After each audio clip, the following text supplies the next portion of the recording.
माता की,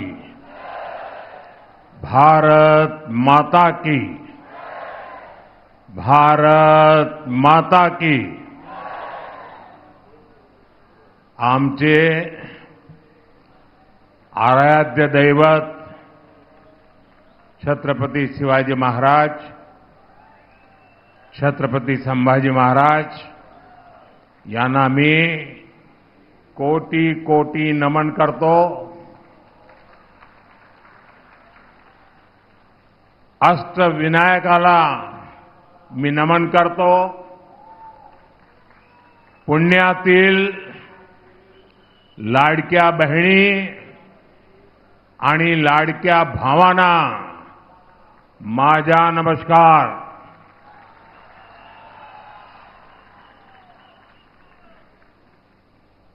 मैं देख रहा हूं वहां कोई सज्जन हमारी मां की बहुत बढ़िया चित्र बना करके लाए हैं. ये कोई सज्जन है जो मोदी को भी उठा के खड़े हो गए हैं. मैं आपका बहुत आभारी हूं. ये बच्चे भी बहुत कुछ बना के ले आए हैं. कोई इनको कलेक्ट कर ले भाई. जो लाए हैं पीछे अपना नाम पता लिख दे ताकि मैं आपको चिट्ठी भेजूंगा. आपका ये प्यार मेरे लिए बहुत बड़ी पूंजी है.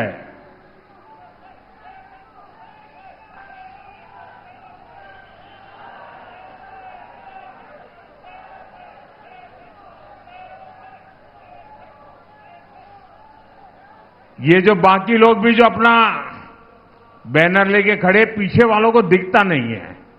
आप तो सब समझदार हैं. हां, शाबाश. ये जो सज्जन लाए हैं जरा कोई कलेक्ट कर ले उनसे पीछे, ताकि पीछे लोग परेशान न हो.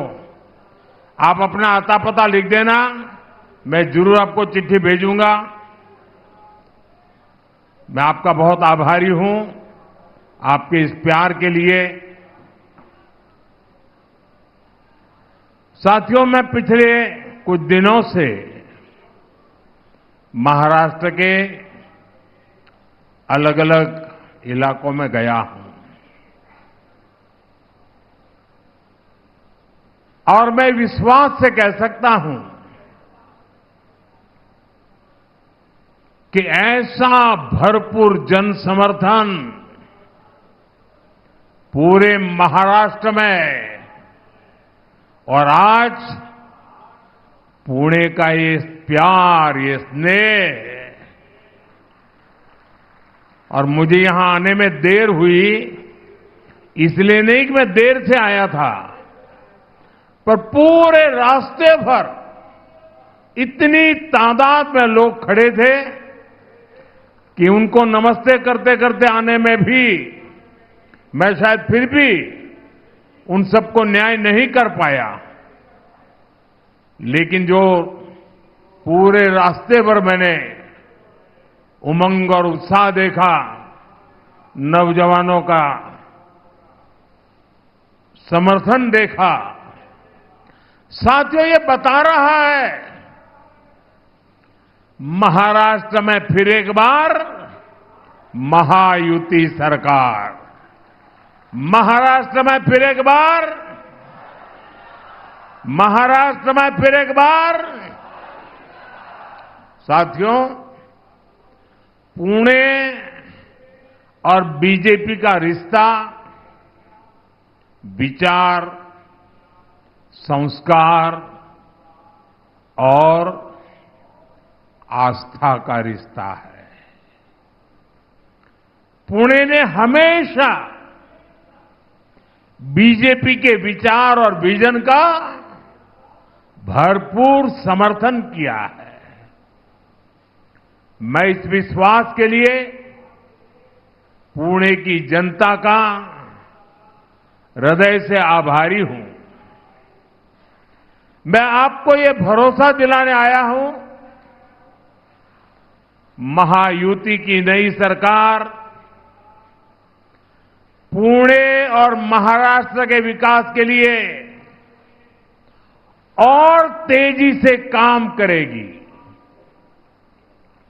आने वाले 5 वर्ष पुणे के विकास की नई उड़ान के वर्ष होंगे। साथियों, पुणे के लोगों को सशक्त बनाने के लिए इन्वेस्टमेंट, इंफ्रास्ट्रक्चर और इंडस्ट्री तीनों की जरूरत है। हमने इसके हर पहलू पर काम किया है। पिछले 10 वर्षों में विदेशी निवेश में, फॉरेन डायरेक्ट इन्वेस्टमेंट में रिकॉर्ड बढ़ोतरी हुई है और पिछले 2.5 वर्षों में जो भी कंपनी निवेश के लिए भारत आ रही है, उसकी पसंद की लिस्ट में हमारा महाराष्ट्र सबसे ऊपर है। पुणे और इस क्षेत्र को इस निवेश का एक बहुत बड़ा हिस्सा मिल रहा है। ये निवेश जब हमारे इलेक्ट्रॉनिक्स और आईटी क्षेत्रों में आया तो यहां कंपनियों की संख्या बढ़ी। यहां मौजूदा कंपनियों का विस्तार भी हुआ। ये निवेश जब स्टार्टअप में हुआ तो पुणे के उद्यमशील युवाओं को इससे लाभ हुआ। युवाओं के लिए भी रोजगार के अनगिनत अवसर पैदा हुए। पुणे का ऑटोमोबाइल उद्योग तो पूरे देश में हमेशा से ही धाक जमाता रहा है। यहां हो रहे निवेश ने इस सेक्टर के लिए भी संभावनाओं के नए द्वार खोले हैं। साथियों, पुणे की कनेक्टिविटी को लेकर भी महायुति की सरकार बहुत गंभीरता से काम कर रही है। आपकी आकांक्षाएं मेरे लिए आपका आदेश है।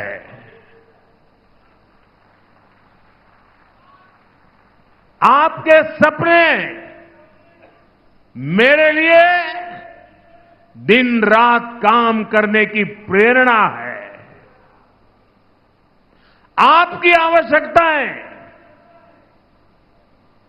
मेरी सरकार की योजनाओं का आधार है। आपका जीवन आसान हो, ये मेरी प्राथमिकता है। ये महायुति की प्राथमिकता है। इसलिए आज पुणे में मेट्रो रेल सेवा का लगातार विस्तार हो रहा है। डिस्ट्रिक्ट कोर्ट से स्वारगेट सेक्शन रूट पर मेट्रो चलनी शुरू हो गई है। स्वारगेट कात्रज सेक्शन रूट पर तेजी से काम हो रहा है। ट्रैफिक की गति बढ़ाकर नई संभावनाओं को नई उड़ान देना, ये हमारा संकल्प है। इसके लिए इंट्रासिटी और इंटरसिटी दोनों नेटवर्क पर काम हो रहा है।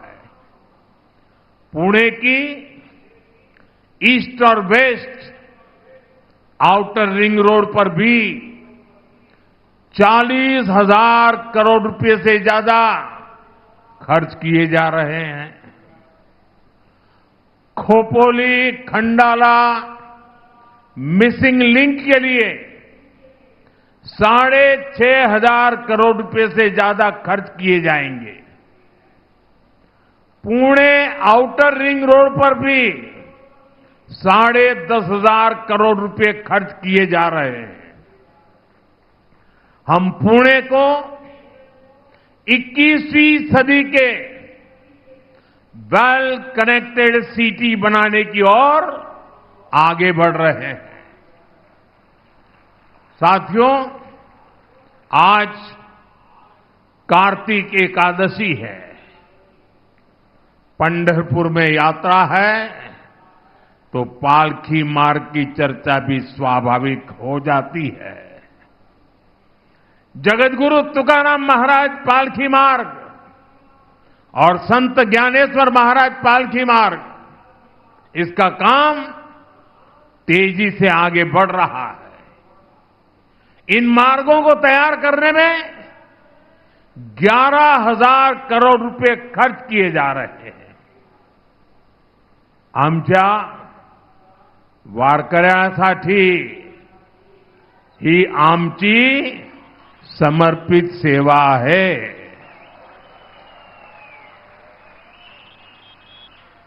साथियों, महाराष्ट्र में विकास कार्यों की एक गति अभूतपूर्व है, लेकिन आपको याद रखना है, महायुति से पहले महाराष्ट्र में जो लोग सरकार चला रहे थे, उनके पास आपको बताने के लिए एक काम नहीं है।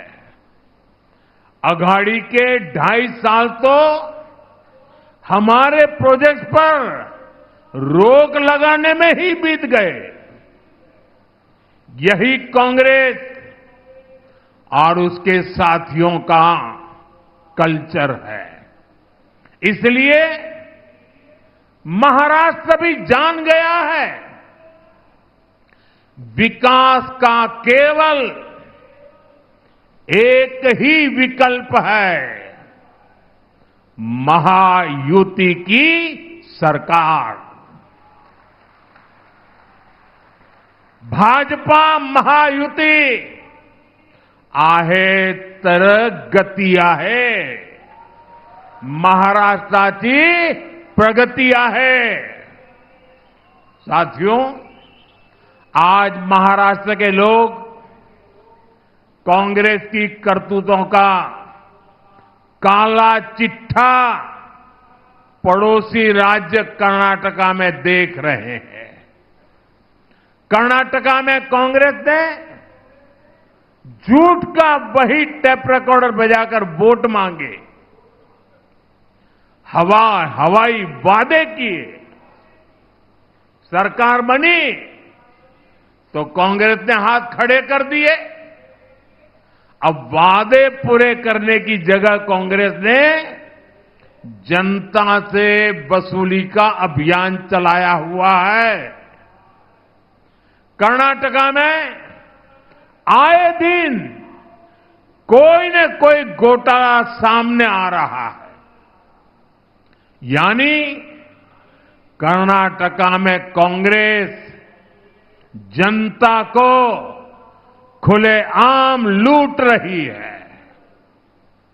आरोप है कि लूट का यही पैसा महाराष्ट्र में भेजकर चुनाव लड़वाया जा रहा है। अगर हमें महाराष्ट्र को बचाना है तो कांग्रेस नाम की इस आफत को दूर ही रखना है। साथियों, पूरा देश इन दिनों कांग्रेस का एक और विश्वासघात देख रहा है। कांग्रेस ने जम्मू कश्मीर विधानसभा में आर्टिकल 370 फिर से लागू करने का प्रस्ताव पास किया है। जो लोग संविधान की किताबें देश को दिखा रहे हैं और महाराष्ट्र में कोरे कागजों वाली किताब बांट रहे हैं। जरा मैं उनको पूछना चाहता हूं, 6-6, 7-7 दशक तक उन्होंने देश पर राज किया है। जरा बताएं, बाबा साहब आंबेडकर ने बनाया संविधान पूरे हिंदुस्तान में लागू क्यों नहीं हुआ? 6-6, 7-7 दशक तक बाबा साहब का संविधान पूरे हिंदुस्तान में लागू नहीं था। आपको भी ये सुनकर के शायद आश्चर्य होता होगा, लेकिन ये सच्चाई है। जम्मू कश्मीर में अलग विधान था, भारत का संविधान वहां नहीं चलता था। वहां का विधान अलग, वहां का प्रधान अलग, वहां का निशान अलग। 6-6, 7-7 दशक तक पहली बार बाबा साहब का संविधान जम्मू कश्मीर में तब पहुंचा जब आपने मोदी को सेवा का अवसर दिया।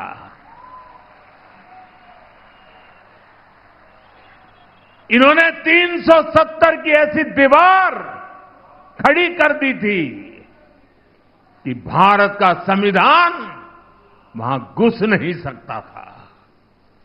आपके आशीर्वाद से 140 करोड़ देशवासियों की प्रबल इच्छा शक्ति से आपके इस सेवक मोदी ने 370 को जमीन में गाड़ दिया है।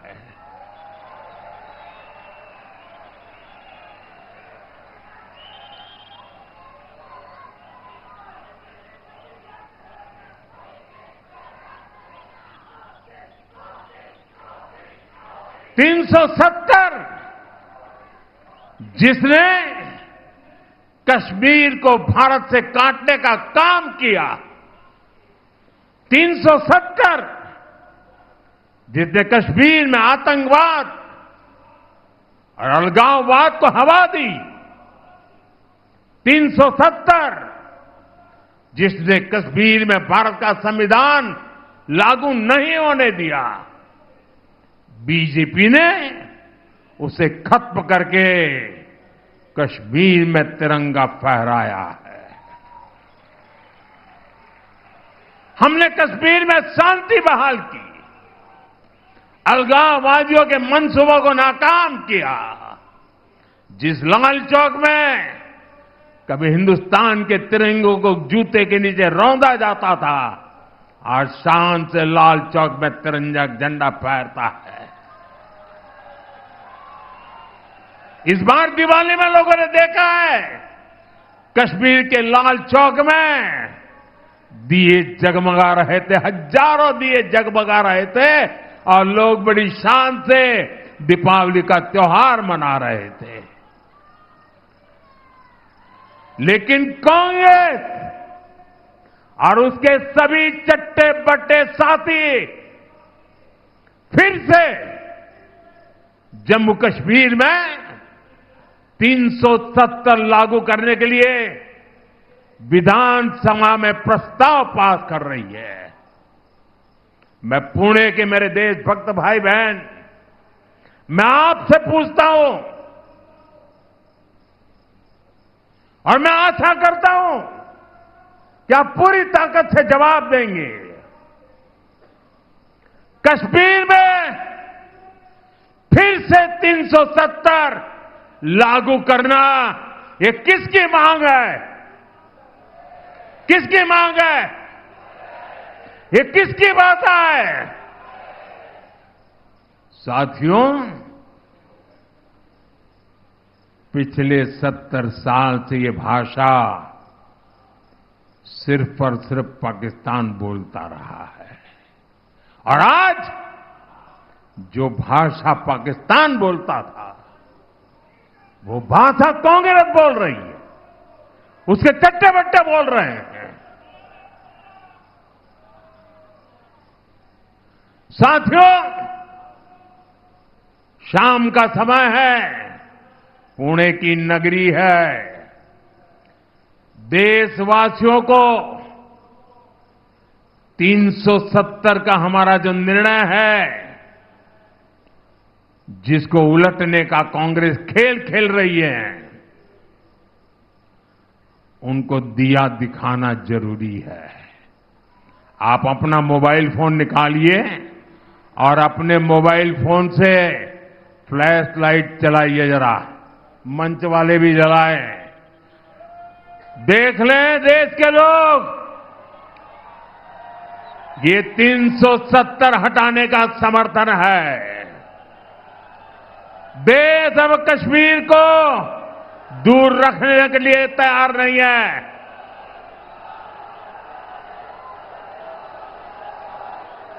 ये रोशनी दिखा रही है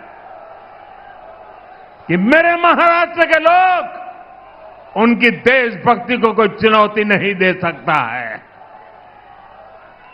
बोले भारत माता की, भारत माता की, भारत माता की। साथियों, जम्मू कश्मीर में 370 की वापसी की बात न कभी ये देश स्वीकार करेगा और मेरा महाराष्ट्र छत्रपति शिवाजी महाराज की धरती कभी स्वीकार नहीं कर सकती। साथियों, भाजपा एनडीए की सरकार ने हमेशा मिडिल क्लास को प्राथमिकता दी है। मैं ये मानता हूं कि मिडिल क्लास देश की रीढ़ होता है। ये मिडिल क्लास ही है जो ये वेल्थ क्रिएट करता है, वेल्थ जनरेट करता है। अगर आज भारत दुनिया की तीसरी सबसे बड़ी अर्थव्यवस्था बनने जा रहा है, तो इसमें सबसे बड़ा योगदान हमारे मध्यम वर्ग का ही है। मध्यम वर्ग प्रगति कर रहा है, तभी देश प्रगति कर रहा है। इसलिए बीते 10 वर्षों में हमने मध्यम वर्ग को ध्यान में रखते हुए नई नीतियां बनाई, नए फैसले लिए। आज 7 लाख रुपए तक इनकम टैक्स जीरो कर दिया गया है, जीरो। सालाना 10-12 लाख रुपया तक पर टैक्स को बहुत कम किया गया है। इसका बहुत अधिक लाभ पुणे जैसे हमारे शहरों में काम करने वाले प्रोफेशनल्स को मिला है। हमारा ये भी प्रयास रहा है कि मिडिल क्लास को बीमारियों के इलाज पर कम से कम खर्च करना पड़े। पीएम जन औषधि केंद्र में 80% डिस्काउंट पर दवाओं से मिडिल क्लास के 30,000 करोड़ रुपए से ज्यादा की बचत हुई है। हार्ट के स्टेंट्स, नी इम्प्लांट्स, इनको सस्ता करना, इस फैसले से मेरे मिडिल क्लास के भाई बहनों को फायदा हुआ है। इससे लोगों के 85,000 करोड़ रुपए से ज्यादा बचत हुई है। और अब हमने आयुष्मान योजना के भी मिडिल क्लास के बुजुर्गों को भी कवर कर लिया है। इसका बहुत बड़ा फायदा पुणे जैसे शहरों में रहने वाले 70 वर्ष की आयु से ऊपर के सीनियर सिटीजन्स को होगा। यहां उपस्थित मैं आप सबसे कहना चाहता हूं, आपके परिवार में माता पिता, दादा दादी, नाना नानी, चाचा चाची, जो भी 70 साल से ऊपर के हैं, और अगर उनको बीमारी में कोई खर्च होता है, पहले वो जिम्मा आप पे सर पर था, अब वो जिम्मेवारी आपकी नहीं है, ये उनका बेटा मोदी संभालेगा।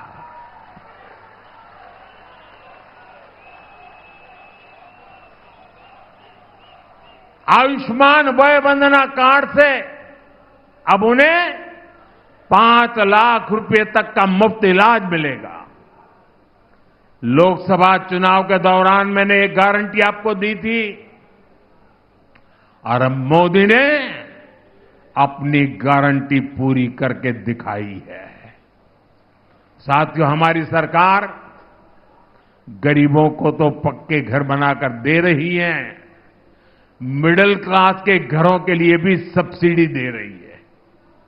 हमने रेरा जैसा कानून बनाकर मिडिल क्लास के सपनों के घरों को सुरक्षित किया है। साथियों, मिडिल क्लास का एक प्रमुख खर्च बच्चों की एजुकेशन पर होता है। हाल में ही हमने पीएम विद्यालक्ष्मी योजना शुरू की है। इस स्कीम के तहत जो भी युवा हायर एजुकेशन में एडमिशन लेना चाहता है, बेटा हो या बेटी, बिना गारंटी के, अब आपको कुछ भी गिरवी नहीं रखना पड़ेगा। आपकी सबसे बड़ी गारंटी आपका सेवक मोदी है। 10 लाख रुपए तक का लोन बिना गारंटी आपके बच्चों की पढ़ाई के लिए, और ये लोन बहुत सस्ता होगा, इसमें ब्याज पर भी छूट होगी।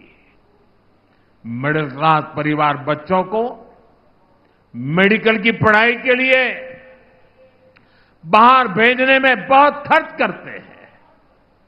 बीते 10 साल में मेडिकल लाइन में हमने 1 लाख नई सीटें जोड़ी है।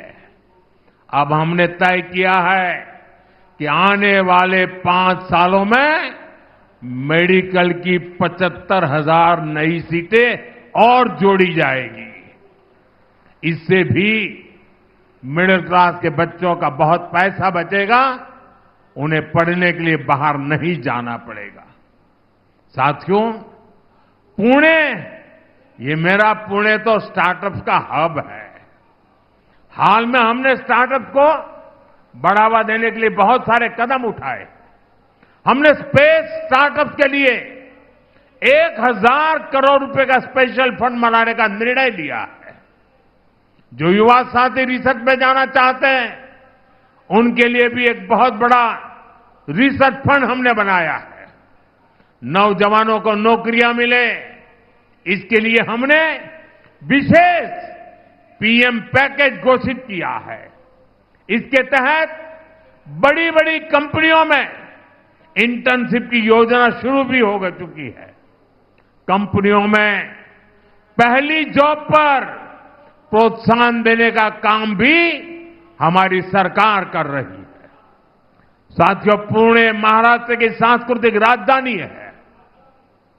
महायुति की सरकार ने महाराष्ट्र की संस्कृति के संरक्षण और प्रसार के लिए कई महत्वपूर्ण कदम उठाए हैं। महाराष्ट्र के लोग दशकों से मराठी को अभिजात भाषा का दर्जा देने की मांग कर रहे थे, और मैं मानता हूं, अगर पूरे हिंदुस्तान में मराठी भाषा के अभिजात दर्जे से पुणे को जितनी खुशी हुई होगी ना, शायद किसी और को नहीं होगी। कांग्रेस की सरकारों ने, अगाड़ी के नेताओं ने हमेशा इसकी अनदेखी की। हमारी सरकार ने मराठी को अभिजात भाषा का दर्जा देकर अपना दायित्व निभाया है। हम महाराष्ट्र की विरासत को संरक्षित करने के लिए लगातार काम कर रहे हैं। जहां क्रांति ज्योति सावित्रीबाई फुले ने लड़कियों के लिए पहला स्कूल खोला था, वहां सावित्रीबाई फुले स्मारक बनाया जा रहा है। तुलापुर में धर्मवीर छत्रपति संभाजी महाराज समाधि स्थल पर भव्य स्मारक बनाया जा रहा है।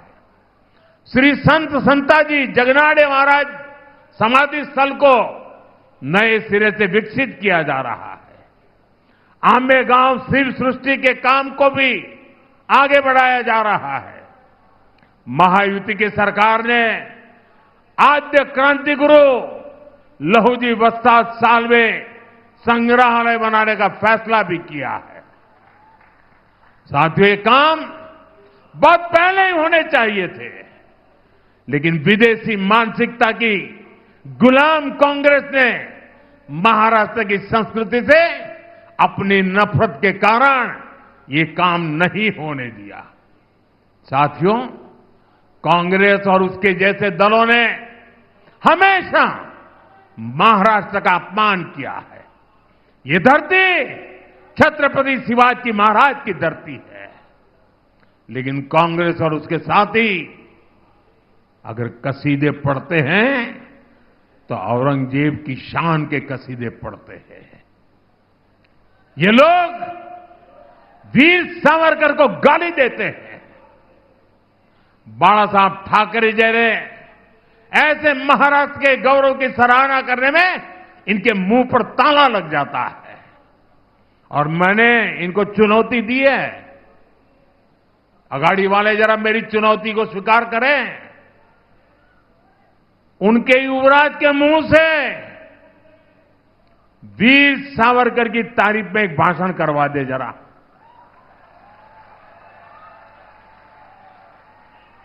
मैं अगाड़ी के साथियों को कहता हूं, अगर उनमें दम हो तो उनके युवराज के मुंह से बाला साहब ठाकरे की जरा तारीफ करवा करके सुनाए महाराष्ट्र को।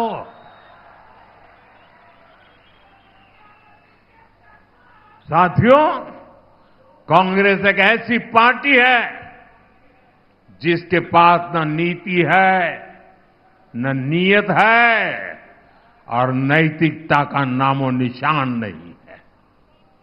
कांग्रेस को केवल और केवल सत्ता चाहिए।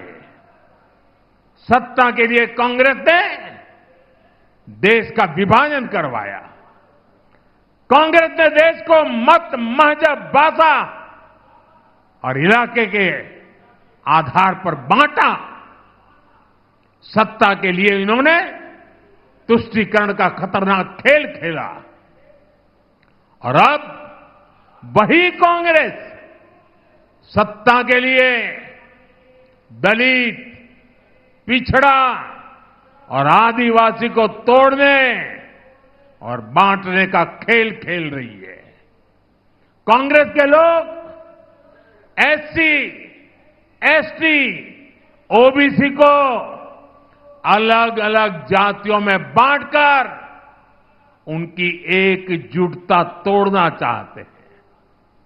कांग्रेस एसटी की जातियों को आपस में लड़ाना चाहती है।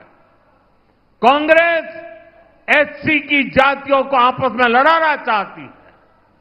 कांग्रेस ओबीसी की जातियों को आपस में लड़ाना चाहती है। अलग अलग जातियों को आपस में लड़ाकर कांग्रेस पहले उन्हें कमजोर करेगी और बाद में उनका आरक्षण छीन लेगी।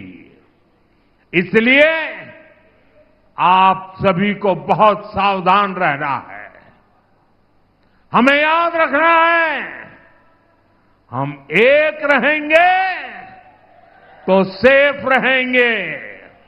हम एक रहेंगे तो हम एक रहेंगे तो हम एक रहेंगे तो साथियों, ये चुनाव महाराष्ट्र के साथ साथ पूरे देश को दिशा देने का चुनाव है। अभी हाल ही में हरियाणा ने विकसित भारत के सपने पर मुहर लगाई है। अब भारत विरोधी ताकतों को पूरी तरह से मिटाने की जिम्मेदारी मेरे महाराष्ट्र की है, मेरे पुणे की है। और इसलिए मेरा आग्रह है 20 नवंबर को महायुति के सभी उम्मीदवारों के लिए भारी संख्या में मतदान करें। आपका एक एक वोट महाराष्ट्र के बेहतर भविष्य की गारंटी बनेगा। आप इतनी बड़ी तादाद में आए, हम सबको आशीर्वाद दिए। मैं आप सबका हृदय से बहुत बहुत आभार व्यक्त करता हूं। मेरे साथ दोनों हाथ ऊपर करके पूरी ताकत से बोलिए, भारत माता की। आवाज उन लोगों तक जानी चाहिए जिनकी डोरे 370 पर बैठे पड़े हैं। भारत माता की, भारत माता की, भारत माता की। बहुत बहुत धन्यवाद।